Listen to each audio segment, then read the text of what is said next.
Hello, everybody, and it's time for Astrology in the News. And today is March 12th, 2018. At least that's what the slide says.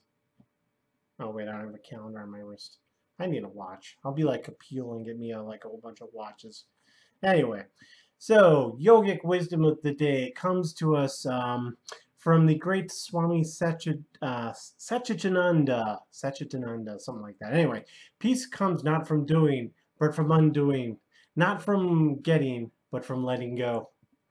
Which is why yogis don't climb, because you would fall and you would die, and reincarnate and go up again and fall and die. So is our lives. Putin is going to win again. And a Russian bear shits in the woods, says everybody. Let's take a look at Mr. Putin's chart. So, really, Putin has Jupiter going through his first house right now. And this is really good for him because really it's one of the better parts of his chart. He actually, if you take a look at Mars, Mars is in his third house. Mars, of course, is one of the karakas for leadership. Jupiter's in his seventh house. So everybody's in Russia is liking Mr. Putin. And Venus being in his first house, too, that's a very good placement. So really, for him, this is going to be a really good year. Now, of course, the Russian elections are rigged, so it's kind of like, okay, well, big deal. But this guy took over the country and learned how to rig the system so he could be reelected. Who knows? After this term, he'll probably appoint somebody else prime minister another time so he could run again, just like he did with Medvedev. Anyway, I don't know my Russian. So, yeah, go him, I guess.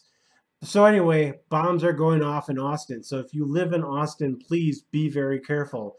We don't want anything bad to happen. I mean, seriously. And somebody else, I think we know who this probably is, got into the delivery business because it's a surprise. Not funny? Yeah, I don't think so either. I'm ashamed of myself. Anyway, so taking a look at the charts right now, we are getting very close to the Venus retrograde. Actually, it's only a couple of days away, and so like I was saying, we're in a time where there's going to be a large propensity for violence, and the reason why is really the planet Mars is going to be conjunct two nodes of the moon. So this is basically the chart for today, and you see Mars is creeping in on Saturn. So this is really stirs up a lot of fundamentalist energy. I mean, and this is in the sign of Sagittarius. And people don't know this about the sign of Sagittarius, but it's a sign that represents religion. And so it can represent religious extremes, cults, or people taking violent actions on behalf of religion. So this would fit the characteristic of somebody that has been driven by extremism to go bomb. So then after that, Mars is going to be working its way into the sign of Capricorn, where it's going to be exalted. It's going to go retrograde, conjunct K2, which is the south node of the moon, which in Vedic astrology is pretty much Saturn. Actually, no, I'm sorry, it acts like Mars. I take that back. Well, I think there's a little bit of a debate about that, but either way, it's going to take Mars and crank it up to 11, right? Yeah, I think K2 acts like Mars. So these two are going to get together. They're going to be going retrograde. They're going to be conjunct, and that's going to cause a lot of havoc in the world. I'm just double checking the fixed stars here to see that there's nothing. Yeah, so I don't see any like any of the traditional violent stars here, so that's good. But this is starting to also creep up on an aspect to what is it, Algol, which really isn't the best placement either. So yeah, this is going to be a very interesting summer, to say the least. So this is great. Laura Southern is not great, actually. Laura Southern was denied access to the UK, and we know why. Apparently she's a perceived threat to their gene pool, because you would want to kick it up a couple notches. I mean, especially with the teeth.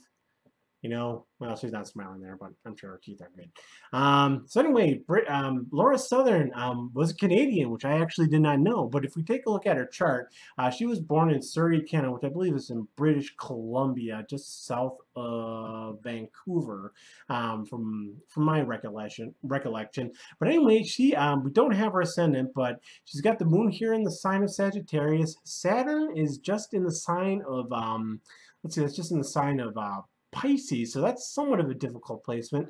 Venus is well placed with the retrograde Mercury, so we have somebody that's, and then it's conjunct retrograde Mercury. So we want to keep an eye on Laura Southern when Mercury goes retrograde, because this is going to be going retrograde into her third house. So I think she's going to have some of her best writing work when Mercury goes retrograde in this third house from her moon. So I think that's going to be good for her. Let's see, Sun in the sign of Gemini. So this is deposed by Mercury. So, you know, there's a little bit of radical thinking there. And then let's see, Jupiter. Okay, this is really cool. Jupiter is in the sign of Scorpio. So she really likes to get to the bottom of mysteries. So of course, if you don't know Laura Southern, she's pretty much she's like an investigative journalist, I think. So, and I am too. I'm an astrojournalist. At least that's what I like to call myself, to legitimize myself. Anyway, all right. Well, hey, as usual, this has been a lot of fun. If you want to book a consultation, all the stuff is down there. And otherwise, have a great evening. And everybody in Austin, really, please stay safe. Go send the neighborhood kid that you hate to go poke your package with a stick or something like that. You know, just a little piece of advice. All right, I'm gonna get in trouble for that one. Yeah, why not?